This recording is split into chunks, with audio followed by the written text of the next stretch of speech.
श्री शिवाय नमस्तुभ्यम। हम सबको पता है कि आज है 12 जनवरी यानी कि बड़ा रविवार का बहुत ही विशेष सा दिन। जो चतुर्दशी तिथि रविवार को पड़ती है उसे बड़े रविवार के नाम से भी जाना जाता है। और अपनी फैमिली में, परिवार में बहुत सारी खुशियों को लाने के लिए आप सभी को आटे का चौमुखी दीपक अपने घर में लगाना है, जिससे आपकी फैमिली में, परिवार में कभी भी कोई संकट नहीं आएगा और पूरा परिवार आपका खुश रहेगा। ठीक है ना। बहुत ही स्पेशल तरीके से आपको बताने जा रहा हूँ, वीडियो को पूरा देखिएगा जिससे जानकारी आपको पूरी मिल पाए। ठीक है ना। देखो यहाँ पे आप सभी को मिट्टी का दिया दिख रहा है। ठीक है ना। नियम क्या कहता है कि आप सभी लोगों को कौन सा दिया जलाना है? आटे का बना करके अपने घर पे। ठीक है ना। लेकिन मैंने ये मिट्टी का दिया आप सभी को इसलिए दिखाया है कि बहुत सारे ऐसे लोग हैं जो आटे का दीपक नहीं बना पाते, उनसे नहीं बनता है। तो अगर आप आटे का दीपक बना लो तब तो दीपक आटे में जलाओगे, बहुत अच्छा होगा। बट अगर आप नहीं बना पाते हो तो आप मिट्टी के दीपक का भी इस्तेमाल कर सकते हैं। ठीक है ना। ध्यान रखिएगा, रविवार के दिन जो दीपक हम प्रज्वलित करते हैं उस दिन अगर हम तिल के तेल का दिया, कौन सा? तिल के तेल का दिया आप सभी को प्रज्वलित करना होगा। बातों को बहुत ही ध्यान से सुनिएगा। देखो क्या करना है, आपको सबसे पहले इस दीपक में मैंने आपको बताया था कि कौन सी बत्ती लगानी है, हमेशा चौमुखी। तो ऐसे ऐसे करके आपको बड़ी बड़ी 2 बत्तियां आपको लगानी होंगी। ठीक है ना। अब आपको इस दीपक के अंदर डालना क्या है, इस बात को पहले समझ लो। इस दीपक के अंदर आपको डालना है तिल का तेल। ठीक है ना। डाल दिया। अब हमें यह दीपक प्रज्वलित करना है। कैसे? देखो इस उपाय को करने का वैसे तो नियम यह है कि हमें जाना चाहिए वट वृक्ष के नीचे, बरगद पेड़। लेकिन अगर आप बरगद पेड़ के नीचे नहीं जा सकते हो, वीडियो को लेट में देख रहे हो, तो आपको अपने घर का जो मेन गेट होता है लोहे का, उस लोहे के गेट के पास में आपको जलाना होगा उस दीपक को। ठीक है ना। दीपक यहां पे बन करके पूरा रेडी है। अब आपको इस दीपक के नीचे रखना होगा मूंग के दाने। जो खड़ा वाला मूंग नहीं आता है, वही मूंग के दाने आपको अपने गेट के बाहर पहले ऐसे रख देना, मेन गेट के। ठीक। और उसी मूंग के दाने के ऊपर आपको ऐसे दीपक को सजा करके रख देना। ठीक। अब यहाँ पे आप सभी लोगों को जो दीपक जलाना होगा वो आप लोगों को ये 4 की चारों बत्तियों को आपको प्रज्वलित, एक किसी एक को नहीं, चारों प्रज्वलित करेंगे। तुम रुकेश्वर महादेव, फिर से बोल रहा हूं, किसका स्मरण करोगे? तुम रुकेश्वर महादेव के नाम से आपको स्मरण करके दीपक को जलाना है। तथा दीपक के अंदर आपने तिल का तेल डाला है तो दीपक के अंदर भी क्या डालोगे? काला तिल डालेंगे। और जब काला तिल डालेंगे तो अपनी फैमिली के, परिवार की उन्नति के लिए, उनकी तरक्की के लिए आपको प्रार्थना जरूर करना। ठीक है ना। जो भी व्यक्ति चतुर्दशी तिथि पे जो रविवार का दिन आता है, या तो वट वृक्ष के नीचे या तो आपके घर में जो हमारा मेन गेट होता है वहां पे इस दीपक को जला देता है, तो आपके घर में कभी भी संकट नहीं आते। ठीक है ना। समझ रहे हो? चलो, तो पहला उपाय आपको समझ में आ गया होगा। आगे बढ़ते हैं अब इस वीडियो के हम लोग अपने दूसरे उपाय की तरफ। हम सभी महादेव के भक्त हैं और ऐसा कैसे हो सकता है कि महादेव का हम कोई भी उपाय करें और वो उपाय बिना बेल पत्र के पूरा हो जाए? तो हम लोग इस दूसरे उपाय के सबसे पहले बेनिफिट समझ लेते हैं कि जैसे इस उपाय के आपके 2 बेनिफिट हैं।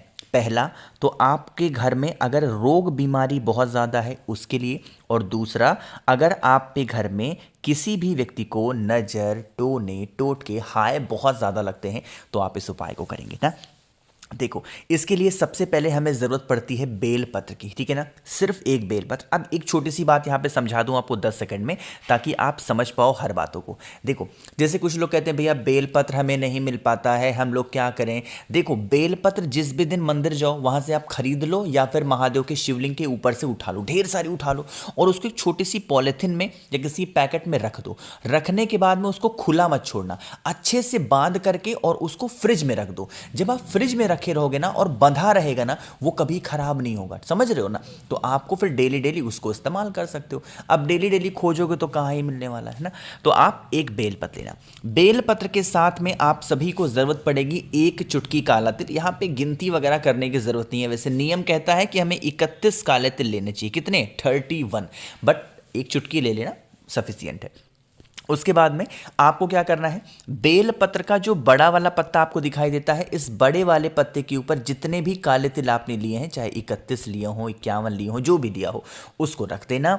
और फिर आपके घर की जो भी उन्नति रुकी हुई है, जिस भी कारण से परिवार में, घर में, ठीक है ना, बहुत प्रॉब्लम चल रही है किसी भी चीज़ को लेके, उसका स्मरण करके महादेव के शिवलिंग के ऊपर उस काले तिल वाला जो बेलपत्र है, आज रविवार के दिन आप समर्पित करोगे।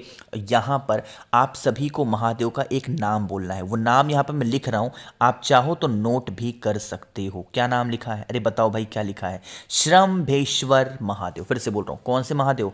श्रम्भेश्वर महादेव के नाम से उस बेलपत्र को रख देना। फिर आपकी मर्जी हो, जल चढ़ाना हो चढ़ाना, नहीं मर्जी है मत चढ़ाओ, कोई इशू नहीं है, लेकिन उपाय को जरूर करेंगे, ठीक है ना।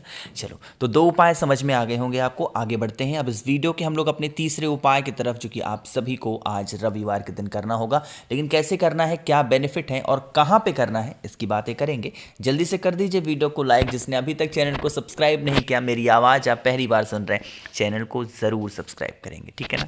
देखो, सबसे पहले आपको बता दें इस उपाय के बेनिफिट क्या है, फिर हम लोग आगे डिस्कस करते हैं। यह उपाय के जो बेनिफिट होंगे वो होंगी आपकी विश, यानी कि आपकी कोई ऐसी इच्छा है जो काफ़ी दिनों से अधूरी है, उस इच्छा को पूरी करनी है, तो इस उपाय को करेंगे।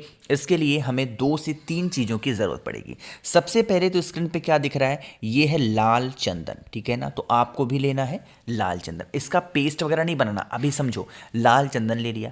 लाल चंदन लेने के बाद में आपको लेना है पीला चंदन, ठीक है ना। दोनों लेंगे, लाल चंदन लेंगे, पीला, इसको कहीं लगाना नहीं है, सिर्फ अभी आपको लेना है लाल चंदन और पीला चंदन। लाल चंदन, पीले चंदन के बाद में आपको सबसे प्रिय चीज महादेव की लेनी है। वो क्या होती है? बेल पत्र लेनी, ठीक है ना। इतनी चीजें समझ में आ गई। अभी बेल पत्र पे नहीं लगाना कुछ भी, बस समझो। इन सभी चीजों को लेके कहां पे जाओगे? महादेव के शिवलिंग के पास जाएंगे। सबसे पहला काम करेंगे, वहां पर पहुंच करके ही 1 लोटा शुद्ध जल तांबे के लोटे से श्री शिवाय नमस्तुभ्यम का जप करके पहला नंबर जल ही चढ़ा दो, ठीक है ना। जल चढ़ाने के बाद में अब शिवलिंग क्या होगा? गीला हो जाएगा। अब आपके पास में जो लाल चंदन है ना, उस लाल चंदन का लेपन महादेव के शिवलिंग के ऊपर अच्छे से करना, खूब अच्छे से लेपन कर दो, जैसे कर सकते हो, ठीक है ना। लेपन कर दिया। अब लाल चंदन का लेपन करने के बाद में आपके पास में पीला चंदन भी है, तो लाल चंदन के ही ऊपर क्या करोगे? अच्छे तरीके से पीले चंदन का भी लेपन करोगे। देखो, जैसे मैं लेपन कर रहा हूं ना, जब आप लेपन करोगे ना, तो कलर जो आपको शिवलिंग के ऊपर दिखाई देगा वो कुछ ऐसा ही दिखाई देगा, इसलिए मैं जानबूझ के ऐसा ही कलर आपको दिखाता भी हूं, ठीक है ना। ऐसे करना। अब इतना करने के बाद में जो आपकी मनोकामना है, जो आपकी विशेष हैं, किसका स्मरण करोगे? कुंदकेश्वर महादेव का ध्यान फिर से करना। फिर से बोल रहा हूं, कुंदकेश्वर महादेव के नाम से उस एक बेलपत्र को अपनी मनोकामना कह के उन्हीं दोनों लाल और पीले चंदन के ऊपर अगर आप समर्पित कर देते हैं, तो आपकी बरसों पुरानी जो मनोकामना होगी, जो विशेष होंगी, वो पूरी जरूर हो जाएंगी। एक चीज का और ध्यान रखिएगा, मैंने बेलपत्र कैसे चढ़ाया है, इसकी डंडी की तरफ ध्यान देंगे। ये डंडी किसकी तरफ है? माता अशोक सुंदरी। तो आपको भी डंडी माता अशोक सुंदरी की तरफ करना है और पत्ती का पोर्शन होगा आपकी तरफ। बातें समझ में आई? चलो, अब हम लोग आगे बढ़ते हैं इस वीडियो के अपने सबसे आखिरी और बहुत ही छोटे से उपाय की, और यह उपाय होगा आपके घर में रोग बीमारियों को हमेशा के लिए दूर करने के लिए इस उपाय को करना, ठीक है ना। देखो, इस उपाय के लिए हमें ज़रूरत पड़ती है लौंग की, लेकिन यहाँ पे एक नियम ये कहता है कि जब हम लौंग के दानों को लेंगे, लौंग की जो डलियाँ होती हैं उसको लेंगे, तो उसके जो फूल हों वो टूटे ना हों, कहीं से गिरे हुए ना हो। अब यहाँ पे लौंग कितने लेंगे, बात ये आती है, नियम समझेंगे। या तो 3 ले लो, या 5 ले लो, या 7 ले लो, या 9 ले लो, या 11। इससे ज़्यादा नहीं लेना, 11 से ज़्यादा नहीं लेना और 3 से कम नहीं लेना। 3, 5, 7, 9, 11 इनमें से कोई भी लौंग आप ले सकते हो, ठीक है ना। लेने के बाद में आपको क्या करना है, उस लौंग को, जो भी व्यक्ति घर में बीमार होगा, जितने भी लौंग लिए हैं, सर से लेकर के पैर तक आपको उस लौंग को ऐसे घुमाना है। किसका स्मरण करोगे? कल्याणेश्वर महादेव। फिर से बोल रहा हूं, किसका ध्यान करना है? कल्याणेश्वर महादेव के नाम से 5 बार या 7 बार उसके सर से लेकर के पैर तक आप घुमा लेना, और घुमाने के बाद में वही लौंग उस व्यक्ति की उन्नति, तरक्की और उसकी बीमारी को दूर करने के लिए महादेव के शिवलिंग के ऊपर कहीं भी आप समर्पित कर देना और फिर थोड़ी देर के बाद में जो लौंग महादेव के शिवलिंग के ऊपर आपने चढ़ाया है उसे औषधि मांग करके आप उठा लेना और उठाने के बाद में जिस व्यक्ति के ऊपर से आपने घुमाया था उसी व्यक्ति को उसको किसी भी चीज में मिला करके पिलाना खिलाना स्टार्ट कर दो। उसकी जो बीमारियां होंगी, रोग होंगे, दुख होंगे, तकलीफें होंगी, वो दूर हो जाएंगी। ठीक है ना। तो आज इस 12 जनवरी के अवसर पे मैंने आप सभी लोगों को बहुत ही प्यारे से उपाय को समझाया। वीडियो पसंद आई हो तो लाइक करिएगा। कुछ पूछना है, नहीं समझ में आया, नीचे कमेंट सेक्शन में पूछ सकते हैं। और मेरे जितने भी भाई बहन आवाज़ आज मेरी पहली बार सुन रहे हैं, चैनल को ज़रूर सब्सक्राइब करना है। श्री शिवाय नमस्तुभ्यम।